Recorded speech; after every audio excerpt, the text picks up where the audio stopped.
خبر شامل کرتے ہیں پاک وطن سے۔ پنجاب حکومت کی ہدایت پر ایم سی ہال میں عشرہ شان رحمت للعالمین کی افتتاحی تقریب کا آغاز مرکزی میلاد کمیٹی کے تعاون سے کر دیا گیا۔ ڈپٹی کمشنر احمد سہیل کیفی نے تقریب کا افتتاح کیا۔ اس موقع پر مرکزی میلاد کمیٹی کے صدر غلام قطب الدین پانی پت، programme organizer Rao Azmat Ullah, chief officer Javed Aslam Malik, sanitary inspector Atiq Butt, صدر district press club Hassan Abbas Bukhari و معززین علاقہ سمیت علماء کرام، سماجی شخصیات کی کثیر تعداد میں شرکت۔ نامور شناخت خوان اور اسکولوں کے طلباء نے ہدیہ نعت پیش کر کے خوب داد سمیٹی۔ ڈپٹی کمشنر احمد سہیل کیفی نے کہا کہ ہفتہ شان رسالت ڈسٹرکٹ گورنمنٹ کے زیر اہتمام شان و شوکت سے منایا جائے گا۔ اسی طرح ایڈمنسٹریٹر اوقاف ضیاء المصطفیٰ، مینیجر نعمان سیفی نے دربار حضرت بابا فرید الدین کو ہفتہ شان رسالت کے حوالے سے خوبصورت لائٹنگ سے سجا دیا، جو خوبصورت منظر پیش کر رہا ہے، جس کو زائرین نے سراہا۔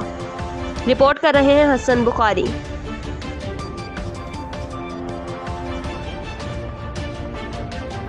ماشاءاللہ جی، ہماری آج کی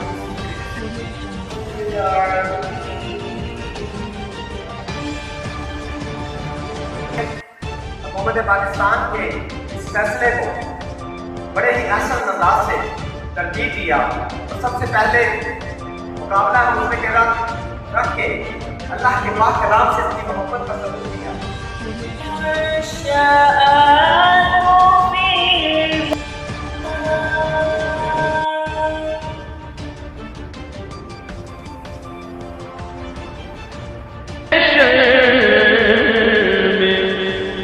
بخشا گیا اور دیکھا جس سمت اپنے کرم چھا گیا، رخ جدھر ہو گیا زندگی پا گیا، اور جس طرح اٹھ گئی دم میں دم آ گیا، اس نگاہ عینا یک لاکھوں سلام مصطفیٰ جان رحمت لاکھوں سلام شمع بدر ہدایت لاکھوں سلام، غوث اعظم امام التقیٰ والنقیٰ